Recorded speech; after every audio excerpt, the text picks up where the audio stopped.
Alam mo, anak, nagpapasalamat ako kasi sa kabila ng lahat, nagbuong pa rin ako dyan sa puso mo. Natanggap mo pa rin. Natanggap mo pa rin ako bilang mama mo. Ma, kayo ang mama ko. Hindi ko kailangan ng perfectong pamilya. Ako manuman. Ang kailangan ko totoong pamilya. At ikaw yun.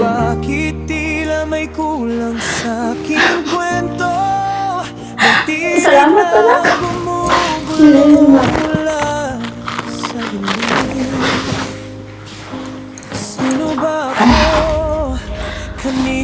Alam mo ba, na nakapagsabi sa akin ang tungkol kay Jay? Kay Jay? Ano yun? Niligaw ba siya sa'yo? Ma naman.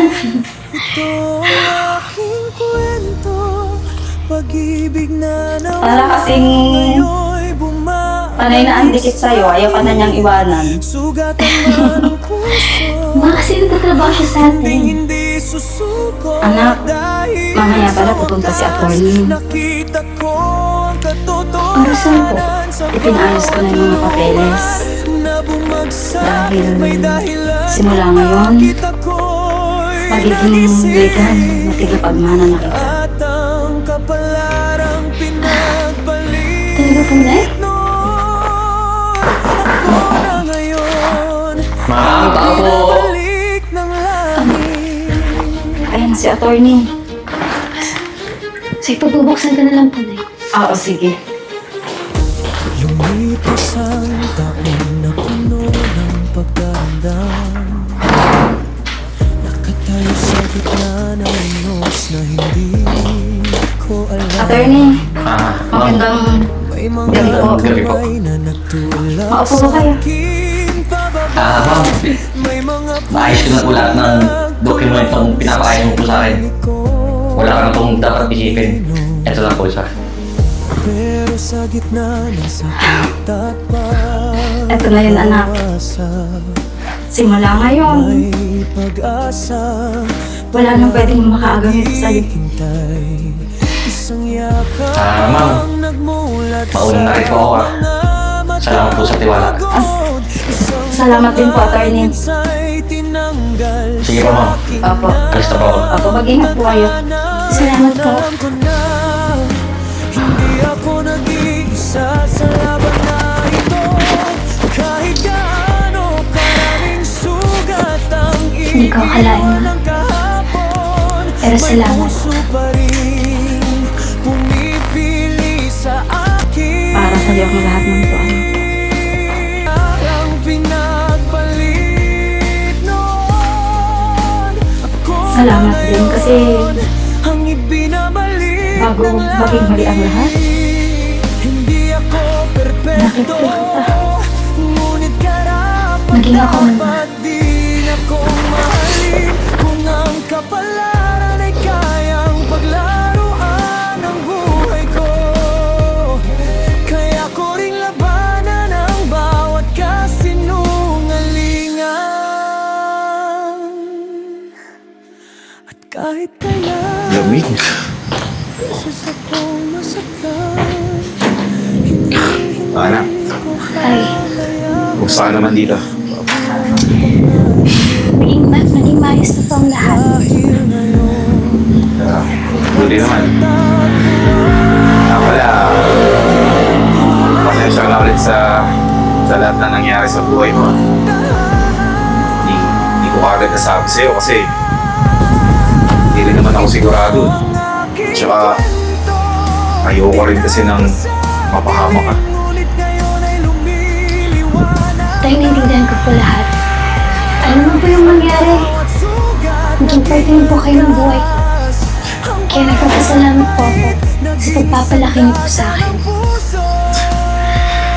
Salamat din po kasi inamin niyo yung totoo.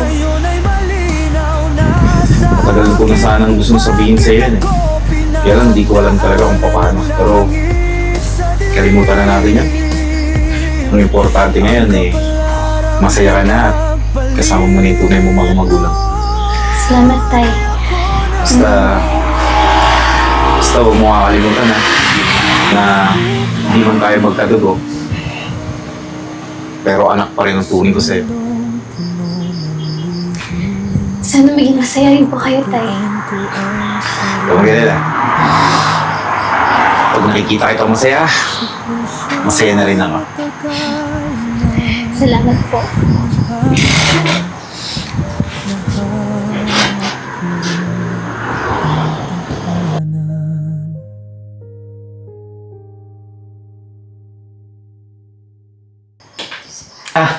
Leia. Salamat nga pala sa pagpayag mo na ipaghanda kita ng pagkain pasensya ka na sa ginawa ko dito sa bahay niyo. Gusto ko lang kasi na mag-effort para man lang makita mo na special tong araw na to. Sige, maupo ka. Thank you. Nag-effort ka pa. Syempre naman, tsaka maliit na bagay lang naman to gusto ko lang kasi sanang magpasalamat sa'yo.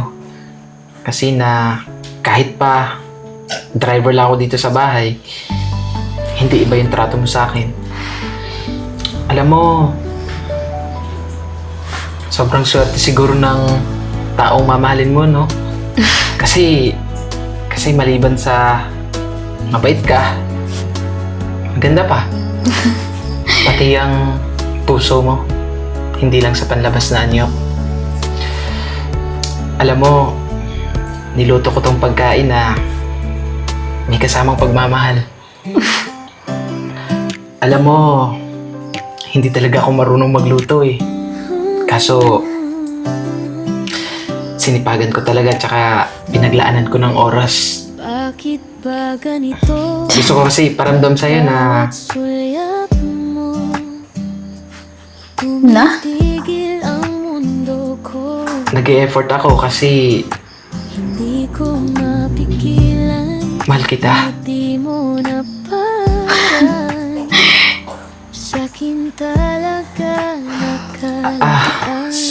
Sorry kung nabigla ka. Ko alam kung bakit pero kapag Yun kasi yung nararamdaman ko kausap, parang Alam mo, gumaan ang lahat. simula nang dumating ka dito, Kasi unang kita ko pa lang sa'yo. sa'yo lang ang puso ko. Alam ko na Ikaw yung dahilan mahal kita. bakit lagi akong ganap. Kasi nakita ko sa'yo yung Bawat mga katangian ng babae na gusto ko buhay mo, ramdam ko totoo. Leia, hindi naman sa minamadali kita. Pero handa naman ako maghintay Kahit gaano man katagal, kakayanin ko. Jay, salamat kasi sinabi mo yun And salamat din sa pag-effort mo pa nito. Pero kasi, ngayon na kami nagkasama ni Mama.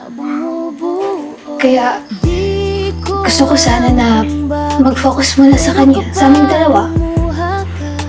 Bago yung sarili ko.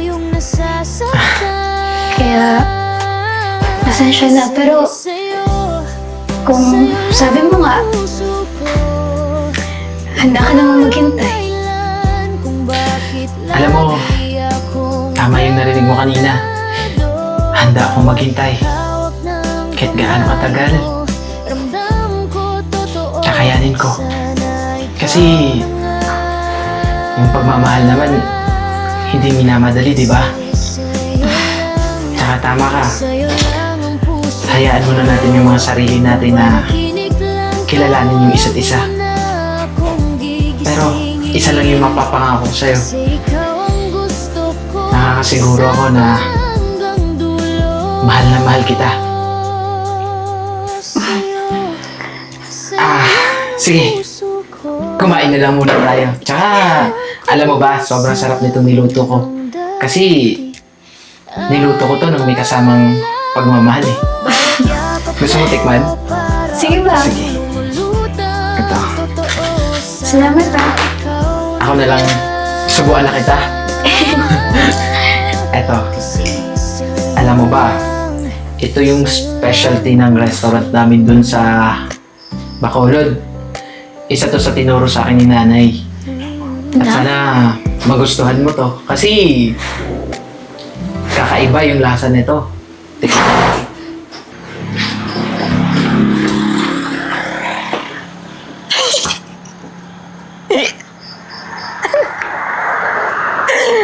Leia! Hindi pa tayo tapos.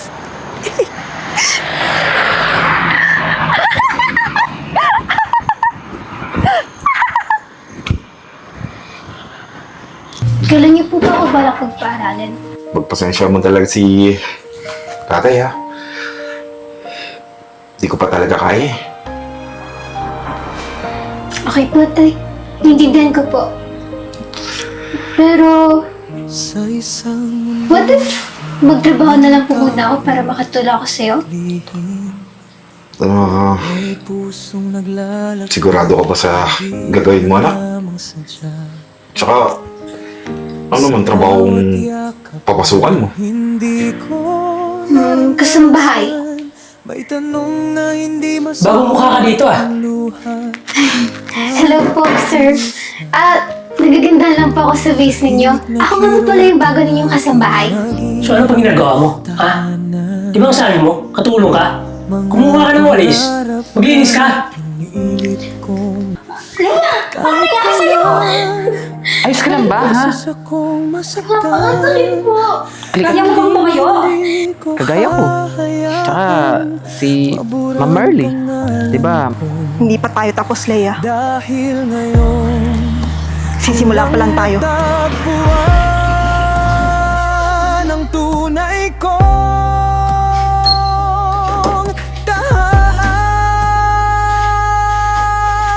tahan. Ito ang aking Ano nangyari dito? tinago sa dilim, ngunit ngayon ay lumiliwanag na. Sumusobra ka na! Ang bawat sugat Dapat sa'yo ganito! Ma'am! Tumigil ka na! Naging sandata ng puso. Ngayon ay malinaw na sa Akala mo ba titigil ako? Bakit ako Francis, pinagdaanan ng umamin ka na. langit sa dilim? Kasi alam naman namin na yung tatay mo ang may kagagawa ng lahat ng ito. Alam mo ba si Mama? Sumama ka na lang sa akin, Juliana. Dadali ka namin sa ospital. Tutulungan ka namin. Sa mundong puno ng lihim, natagpuan ko ang sarili ko. At sa puso Female matagal naghahanap, nahanap ko rin ang tahanan.